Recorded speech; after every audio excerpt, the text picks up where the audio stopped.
Here is my take on the debate that's really pissing me off more than any other debate in the history of football. It is the Saka versus Foden debate. Now, I am Team Saka. I think Saka's a better player than Foden. And not because I'm an Arsenal fan. And that's not me saying I don't think Foden is a great player. Foden is a fantastic player. But we have to look about effectiveness. Now, in my personal opinion, I feel that Saka is more of an effective player than Phil Foden. He's backed up by the stats. So far, he's got more goals and more assists than Phil Foden. But prior to the weekend, the two of their records in terms of goals and assists and even games played is virtually identical.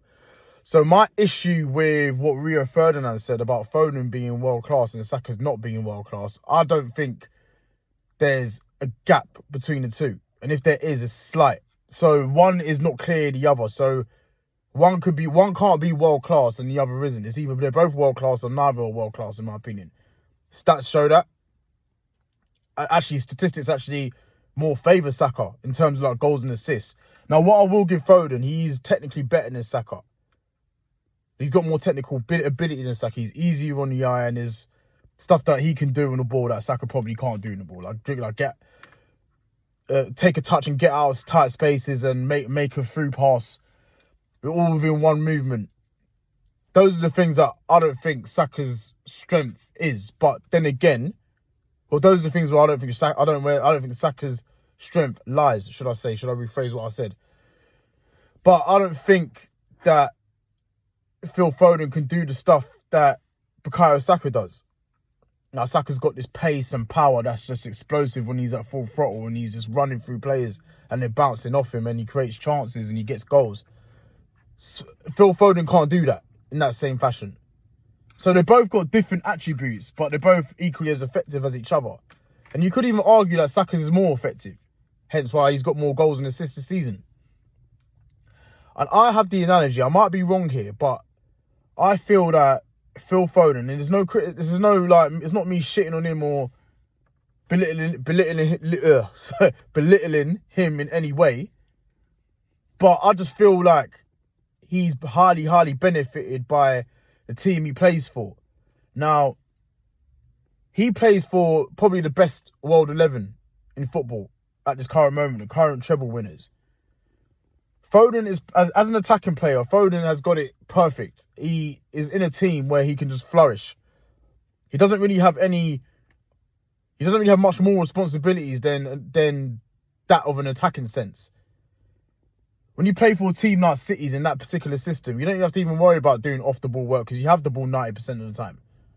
And even if he doesn't, he's got players like Rodri and Kyle Walker and even a Bernardo Silva. He's got them to like mop up for him.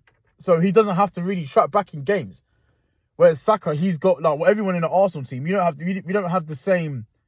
We're not blessed with the same depth and talent as Manchester City are, even though we're competing with them right now, which is testament to how well we're doing, how well Arteta's doing.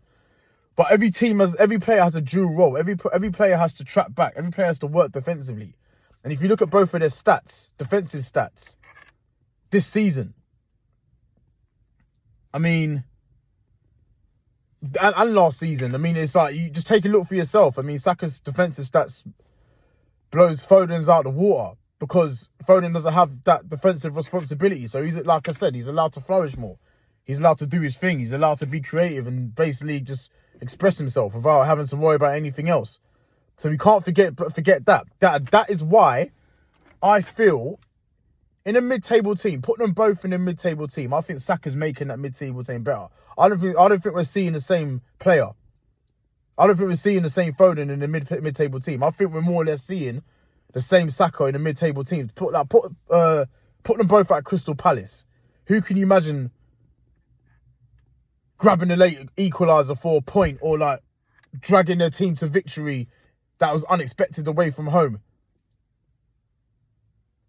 and having more clutch moments?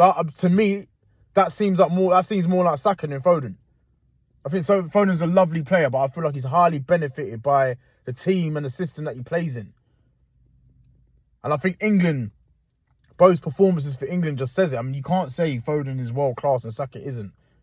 When Saka plays for, like, Saka's one of the first names in the team sheet, one of England's most important players. Yeah, Foden is basically, he's a fringe player internationally. I can't think of one game where I've come away from it and I've been talking about Phil Foden's performances for England. I think that's a major indicator who is the more effective player. Like, I saw Rio Ferdinand after he made that statement and he's picking his front three for the World Cup, for the Euros, sorry, and he picked Saka over Foden. So how can Foden be the level above Saka, but you're picking Saka for England? That doesn't make any sense. You know what I mean? A lot of these opinions from ex-players is shrouded in tribalism and biasness, and it's kind of ridiculous, man. You got to kind of look at what you got to kind of not take too much about about the people you're listening to, particularly on the big media companies. Like, we know their names. Because a lot of their opinions is not like, it's not objective. It's just based in like who their mate is and who they follow, who they used to play for, or what team their pal is the manager of. It's like, don't listen to none of that, man. Listen to what the real fans on the ground has to say. Don't listen to people like on Talk Sport or Sky Sports. Don't pay too much attention, because a lot of things that they say are for clickbait. You know what I mean? Yeah, that's just my take on it. I think Saka's more of an effective player than Phil Foden, personally. And that's not taking anything away from Foden, but I just think, take Foden out of that City team, I don't think you're seeing the same Foden we're seeing today. Whereas I feel like you're going to see more or less the same Saka. You know what I mean? 100%. Anyway, if you like this video, comment, subscribe, and all that jazz. I'll see you later.